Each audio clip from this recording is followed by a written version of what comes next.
मौनी अमावस्या 2024 जानिए मौनी अमावस्या पर स्नान दान एवं मौन का महत्व।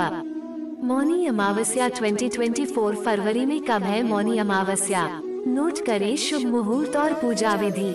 हिंदू धर्म में अमावस्या तिथि को महत्वपूर्ण माना गया है। इस बार माघ माह में अमावस्या तिथि 9 फरवरी दिन शुक्रवार को है। माघ माह में आने वाली अमावस्या को मौनी अमावस्या और माघ अमावस्या के नाम से जाना जाता है। इस खास अवसर पर मौन रहना शुभ होता है। इसके अलावा मौनी अमावस्या के दिन पवित्र नदी में स्नान करना फलदायी होता है। हिंदू धर्म में अमावस्या तिथि को महत्वपूर्ण माना गया है। इस बार माघ माह में अमावस्या तिथि 9 फरवरी दिन शुक्रवार को है। माघ माह में आने वाली अमावस्या को मौनी अमावस्या और माघ अमावस्या के नाम से जाना जाता है। शास्त्रों के अनुसार इस खास तिथि पर गंगा स्नान, दान पुण्य और पूजा अर्चना करना बेहद कल्याणकारी माना जाता है। अमावस्या के दिन जगत के पालनहार भगवान विष्णु की पूजा करने का विधान है।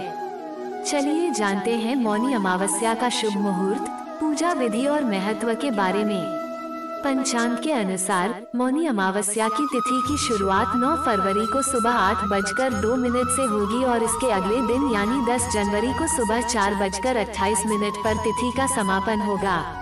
ऐसे में 9 फरवरी को मौनी अमावस्या मनाई जाएगी। मौनी अमावस्या के दिन सुबह उठे और दिन की शुरुआत भगवान विष्णु के ध्यान से करें।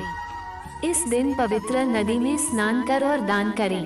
अगर नदी में स्नान करना संभव नहीं है तो घर में नहाने के पानी में थोड़ा सा गंगाजल डालकर स्नान करें। मान्यता के अनुसार इस दिन पवित्र नदी या गंगाजल और पानी से स्नान करने से पितरों को मोक्ष की प्राप्ति होती है। इसके बाद सूर्य देव को जल अर्पित करें और अपनी श्रद्धा अनुसार विशेष चीजों का दान करें। मौनी अमावस्या का महत्व। माना जाता है कि अमावस्या की सभी तिथियों में से मौनी अमावस्या को बेहद उत्तम माना गया है। इस खास अवसर पर मौन रहना शुभ होता है।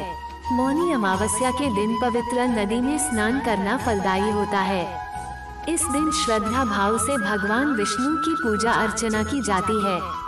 इसके अलावा दान भी किया जाता है। माना जाता है कि मौनी अमावस्या के दिन दान करने से पितरों को मोक्ष की प्राप्ति होती है।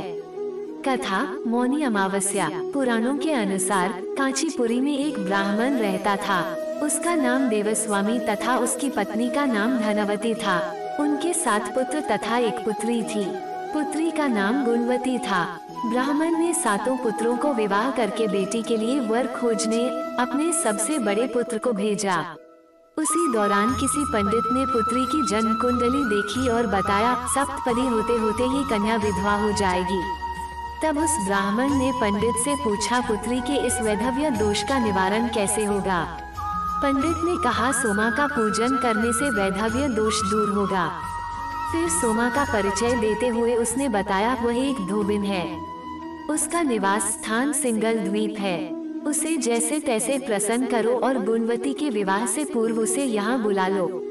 तब देवस्वामी का सबसे छोटा लड़का बहन को अपने साथ लेकर सिरद्वीप जाने के लिए सागर तट पर चला गया। सागर पार करने की चिंता में दोनों एक वृक्ष की छाया में बैठ गए। उस पेड़ पर एक घोंसले में गिद्ध का परिवार रहता था।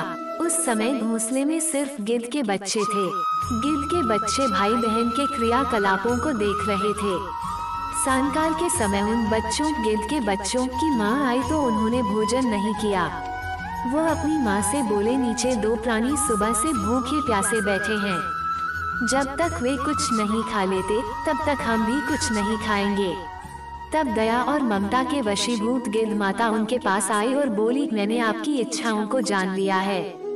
इस वन में जो भी फल फूल कंदमूल मिलेगा मैं ले आती हूँ। आप भोजन कर लीजिए।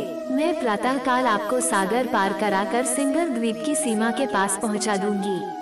और वे दोनों भाई बहन माता की सहायता से सोमा के यहाँ जा पहुँचे।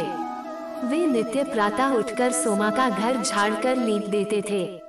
एक दिन सोमा ने अपनी बहुओं से पूछा हमारे घर कौन बुहारता है, कौन लीपता पोतता है। सबने कहा हमारे सिवाय और कौन बाहर से इस काम को करने आएगा। किंतु सोमा को उनकी बातों पर विश्वास नहीं हुआ। एक दिन उसने रहस्य जानना चाहा। वह सारी रात जागी और सब कुछ प्रत्यक्ष देखकर जान गई। सोमा का उन बहन भाई से वार्तालाप हुआ।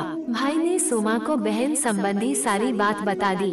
सोमा ने उनकी श्रम साधना तथा सेवा से प्रसन्न होकर उचित समय पर उनके घर पहुंचने का वचन देकर कन्या के वैधव्य दोष निवारण का आश्वासन दे दिया। मगर भाई ने उससे अपने साथ चलने का आग्रह किया। आग्रह करने पर सोमा उनके साथ चल दी। चलते समय सोमा ने बहुओं से कहा, मेरी अनुपस्थिति में यदि किसी का देहांत हो जाए तो उसके शरीर को नष्ट मत करना, मेरा इंतजार करना। और फिर सोमा बहन भाई के साथ कांचीपुरी पहुंच गई। दूसरे दिन गुणवती के विवाह का कार्यक्रम तय हो गया। सप्तपदी होते ही उसका पति मर गया। सोमा ने तुरंत अपने संचित पुण्यों का फल गुणवती को प्रदान कर दिया। तुरंत ही उसका पति जीवित हो उठा। सोमा उन्हें आशीर्वाद देकर अपने घर चली गई। उधर गुणवती को पुण्य फल देने से सोमा के पुत्र, जामाता तथा पति की मृत्यु हो गई। सोमा ने पुण्य फल संचित करने के लिए मार्ग में अश्वत्थ पीपल वृक्ष की छाया में विष्णु जी का पूजन करके 108 परिक्रमाएं की। इसके पूर्ण होने पर उसके परिवार के मृतक जन जीवित हो उठे। निष्काम भाव से सेवा का फल मधुर होता है।